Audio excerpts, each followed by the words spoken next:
which now has a market cap of 4.2 trillion US dollars, is actually the other highest market cap in the entire world. To Microsoft, which is also on the top 3 in terms of market cap in the world, underlying one thing, that staff are millionaires, staff are billionaires. That is something we have learned in this world, that there is something called intrapreneurship. Intrapreneurship. That yes, you have that company producing paint, but you have to understand that some of the people working for you will actually be smarter than you. And if you don't recognize that, what we do in Kenya is we leave and start our own paint manufacturing company. If you are doing any kind of business, including hospitality, the expertise we have in this world is you learn, branch out, go start your own, and exactly you even pick the colors of your former employer. I'm talking to the employers in this world. The biggest asset is the people. And if you have that company at 100%, you can always have stocks reserved for staff. And it doesn't mean whether you are listed or not, because I believe that the whole of the company would be worth more than the sum total of the parts out of the people who plan from you to start their own. And instead of letting that person, if you are doing manufacturing of, let's say, flaming, unga, or you are doing manufacturing of fertilizer, or anything else, that person will leave, you are competing on the same market, and of course, probably, he was smarter than you as a founder. Why can't we cultivate an idea, or a tradition, or a culture, where we do not just pay our best employees in terms of money, but we actually open up our companies to be owned by our staff also, so that as we grow, they grow. As they come to work, they are not coming to work for you. They are not coming to work for you in the morning. They are actually coming to work for themselves. And there are examples to give there and to show. Out of that kind of culture is the reason why we are giving India today as the topmost in terms of valuation in the world. Otherwise, it would not have been an example. And I don't think it is pure coincidence that a company that is valued most in the world in terms of market capitalization, that half of their staff are millionaires, worth more than $25 million. It is not a coincidence. It shows that that works. Open up our companies. Let us open up our companies. Let us identify our best employees.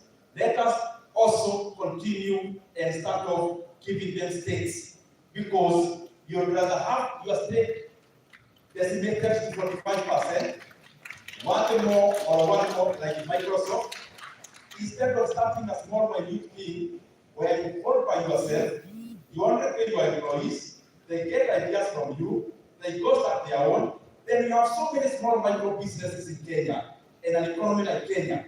As much as we need those small micro companies, we also need big companies to compete globally.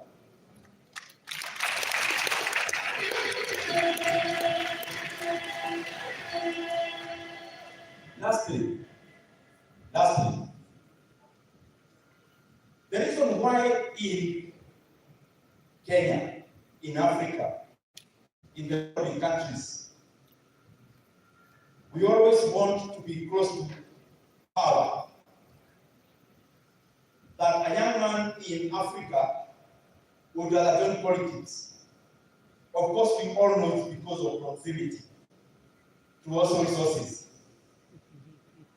Because our economies run on patronage. That for you to get this, you have to know this. For you to proceed to this level, you have to know this kind of a person. It's not a very good thing. But that is not the point I want to drive home. The point I'm driving home is that the reason why we look for shortcuts in developing countries could probably be at what do we actually call wealth. What is wealth? When you're looking for money, what are we looking for? And I call upon all the entrepreneurs in this world that the money we are making from tonight, it stops being possessions and it starts being capital. Once you start looking at the money you have as capital, you become innovative and greed subsides. And the money we make, all the people in this world, business owners, you've already made enough money now to live off and to live well. But you have to go higher. And I want to give the example of Nigerian billionaires. There are people in this world who do trading.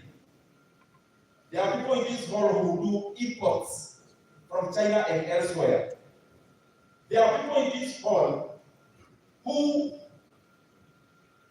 come in between. I want to use diplomatic words. You take something here, whatever it is, to sell to this other person, you make your margin in between. I don't know what to say about being a broker. That's not what I'm saying, because I want to be nice to everyone here.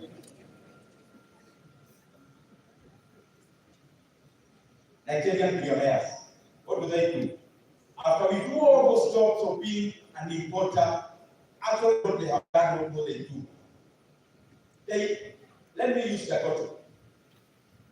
Dagote started off as an importer of sugar.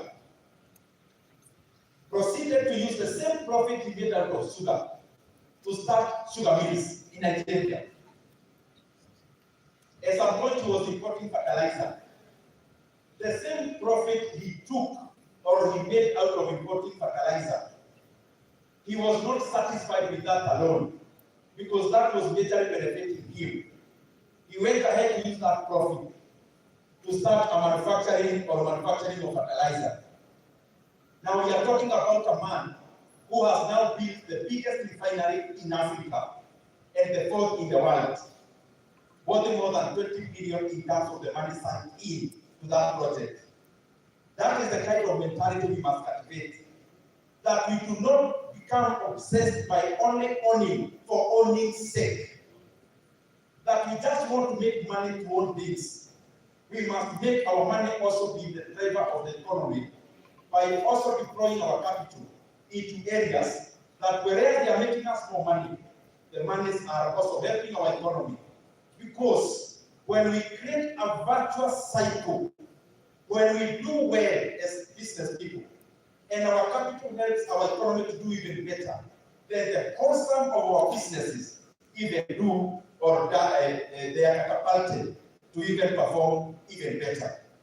And that is what I beseech all of us here, that even as we do business, we look for profit, we change our mentality about what profit is, instead of being a possession.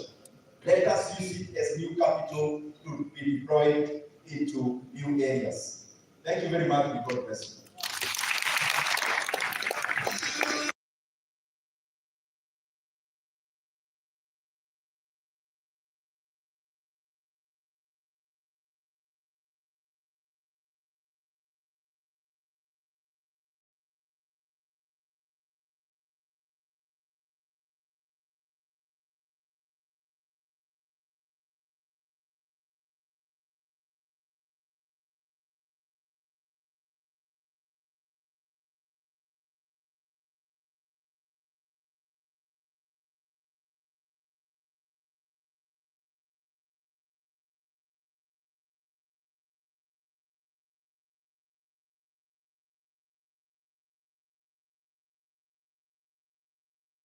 Ease apart.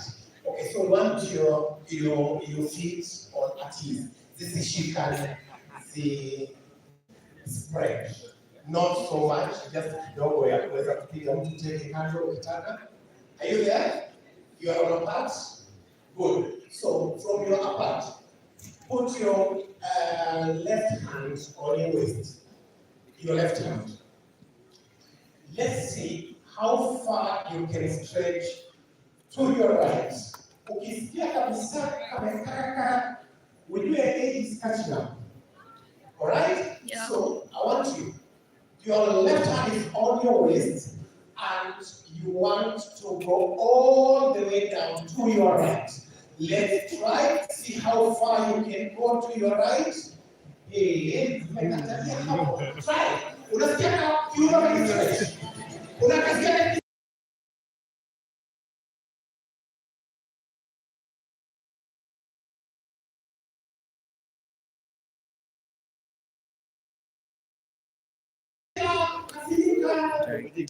Nishatua